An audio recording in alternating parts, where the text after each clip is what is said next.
আমরা এমনিতেই জানি বাংলাদেশে দিন, দিন বেকার সমস্যা বৃদ্ধি পাচ্ছে। পর্যাপ্ত পরিমাণ চাকরির ব্যবস্থা নেই। চাকরির বাজার বৃদ্ধি পাচ্ছে না। কিন্তু ইন্টারেস্টিং বিষয় কি জানেন? এই বাংলাদেশে এমন অনেক মানুষ আছে যারা ডাবল চাকরি করে, ডাবল কাজ করে।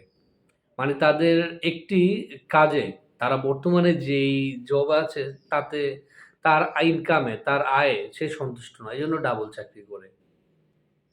অর্থাৎ সে একটা নির্দিষ্ট প্রতিষ্ঠান থেকে বেতন নিচ্ছে। আবার আরেক জায়গা থেকেও তার আ কাম কাজকর্ম করে, ধান্দা করে সোজা কথা আরো ইনকাম করতে হবে। বিষয়টি বুঝিয়ে বলছি। একজন শিক্ষক তার প্রকৃত কাজ হচ্ছে আ শিক্ষা ক্লাসে শিক্ষার্থীদেরকে কিভাবে গুণগত মানসম্পন্ন শিক্ষা দেওয়া যায়। এজন্য তার ক্লাসের বাইরেও কিন্তু লেখাপড়া করার বিষয় থাকে। ঠিক আছে? যে ধরেন একজন টিচার আগামীকালকে যেকোনো একটা সাবজেক্টে ক্লাস নিল। আমি জানি সে দীর্ঘদিন যাবত একই বিষয় পড়াচ্ছে। তার হয়তো স্টাডি করার দরকার নাও হতে পারে। বাট একজন আদর্শ শিক্ষক আম ২-১ দিন পরে যেই ক্লাস তার পূর্বে সে বাসায় কিন্তু হোম স্টাডি করে যাবে। বাসায় স্টাডি করে যাবে। কিন্তু আমাদের স্কুল কলেজের অনেক টিচার বর্তমান সময়ে আমি আগে এই প্রবণতা খুব একটা দেখিনি।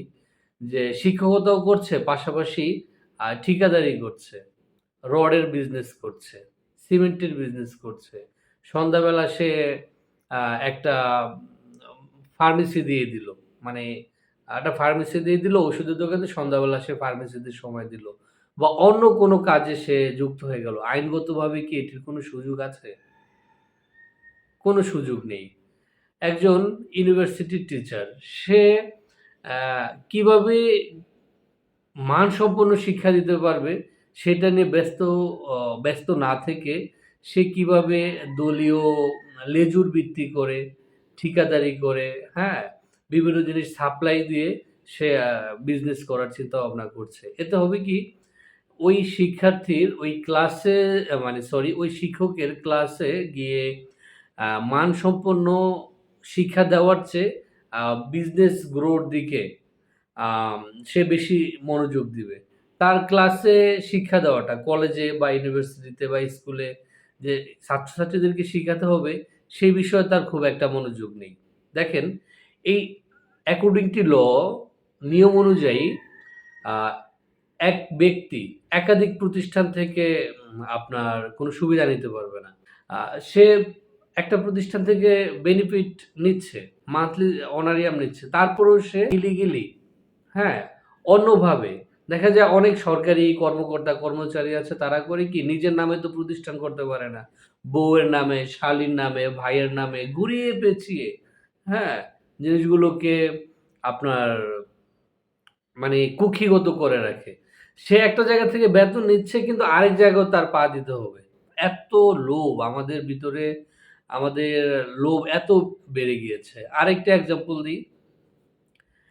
একজন ইঞ্জিনিয়ার একটা সরকারি প্রতিষ্ঠানে চাকরি করে। ঠিক আছে?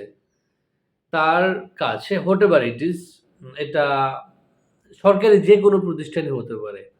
ঠিক আছে? এটা আধা সরকারিও হতে পারে, পুরো সরকারি হতে পারে। তার কাজ হচ্ছে কি?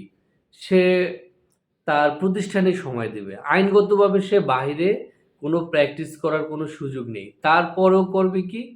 আম ধরেন ৯টা-৫টা অফিস করলো, অফিসের পরে আবার নিজের একটা কাজের পরিধি তৈরি করে। মানে সে সেইখান থেকেও বেনিফিট নিল, আরেক জায়গা থেকেও বেনিফিট নিল। মানে ডাবল। সব আমাদের এখন বেশি, বেশি দরকার। ডাবল দরকার। কয়েক গুণ বেশি দরকার। ডাবল না, এটা ডাবলকে ছাড়িয়েও লোভ আ মানে এর মাত্রা ছাড়িয়ে গেছে। এই যে এইভাবে বিভিন্ন আ সেক্টরে আমি শিক্ষকতার কথা বলেছি। আ অনেকেই হয়তো মাইন্ড করতে পারে যে আ সে বাকি সময় কি করবে? বাকি সময়ে আম কি প্রোডাক্টিভ কাজে লাগাবে না, হ্যাঁ? অবশ্যই লাগাবে। আমার নানাও একজন টিচার ছিলেন, আমার দাদাও একজন টিচার ছিলেন।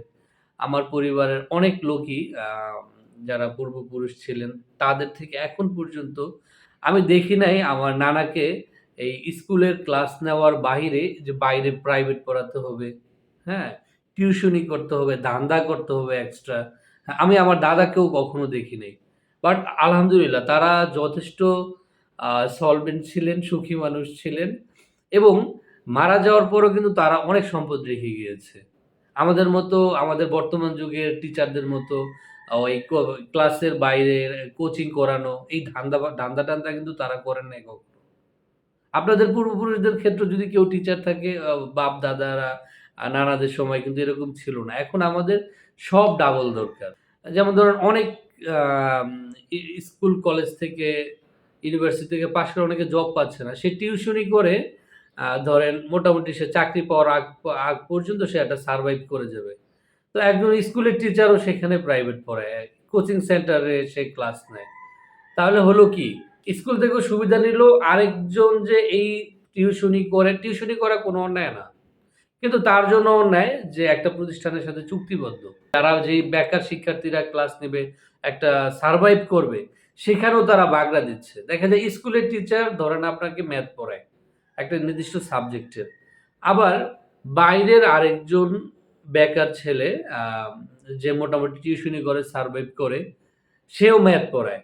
তো শিক্ষার্থীরা কিন্তু বাধ্য হচ্ছে টেকনিক্যালি যে স্কুলের টিচারের কাছে পড়তে। কেননা আপনার কি বলে? পরীক্ষার খাতাটা তো স্কুলের টিচারই দেখবে।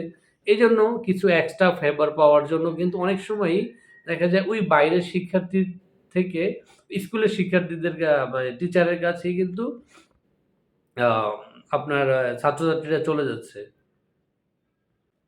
এই যে এইভাবে বিভিন্নভাবে বিভিন্ন সেক্টরে আম মানুষ চাকরি পাচ্ছে না, আবার অনেকে ডাবল। হ্যাঁ? আমি আ বেশ আ প্রায় বছর ৩ এক আগে একজন ইঞ্জিনিয়ারের কথা লিখেছিলাম। আ সে করছে কি একটা পৌরসভায় জব করে। জব করার পরে সে আইনগতভাবে প্রাইভেট প্র্যাকটিস করতে পারবে না। কোনোভাবেই না। পৌরসভার আ ইমা মানে যেই মানে কি বলে? চাকরি দেওয়ার সময় যে নীতিমালা, চাকরি সে অন্য প্রতিষ্ঠানে কোনো চাকরি করতে পারবে না। সে করেছে কি? তার ওয়াইফের নামে একটা ফার্ম খুলেছে। এখন সন্ধ্যার পরে সে সেখানে বসে কাজ করে। হ্যাঁ? এই হচ্ছে সামগ্রিক অবস্থা। মানে ২ নৌকা চালাতে হবে, ২ ইঞ্জিন চালাতে হবে। আরো বেশি দরকার, আরো বেশি দরকার। লোভ, আমাদের লোভের শেষ নেই। এই কালপিট গুলোদেরকে ধরে আমার মনে হয় যে জেলে দেওয়া উচিত। যারা একটা প্রতিষ্ঠান থেকে সে যদি মনেই করে যে আমি এই চাকরি করে সরকারি হোক, আধা সরকারি হোক, হোয়াটএভার ইট ইস যে আমি এই প্রতিষ্ঠানে চাকরি করে আমি এটার যেই সুবিধা পাচ্ছি এটা দিয়ে আমার হচ্ছে না। তো ভাই তুমি চাকরি ছেড়ে দিয়ে বিজনেসই করো। কোনো অসুবিধা নাই তো। তো তুমি ২ টা কেন করো? এতে তো দেশেরও ক্ষতি, আম মানুষের সাথে প্রতারণা হচ্ছে, কোয়ালিটি এডুকেশন হচ্ছে না যদি শিক্ষার ক্ষেত্রে বলি, যদি ইঞ্জিনিয়ারিং সেক্টর বলি, গুণগত চর্চা তো হচ্ছে না। ২ দিকে পা দেওয়ার তো কোনো বিজনেস করলে ফুল বিজনেসই করো। আর চাকরি করলে ফুল চাকরিই করো। তাই না? আইনের হ্যাঁ, এখন অনেকেই বলবে, হ্যাঁ, আমি ৮ ঘন্টা দিয়েছি। হ্যাঁ? আমি ৮ ঘন্টার বেশি তো বেতন পাইনি। এরকম অনেকে এক্সকিউজ দেখানোর চেষ্টা করে। ভাই তুমি তো তোমার চাকরি নিয়োগের যেই ক্ষেত্রে যে টার্মস অ্যান্ড কন্ডিশন তার এগেইনস্ট এ যাচ্ছ। তুমি যদি সাফিসিয়েন্ট নাই মনে করো, তাহলে তুমি ঢুকছো কেন? তুমি বিজনেসই মনোযোগ দাও। বড় বিজনেসম্যান হও। No problem.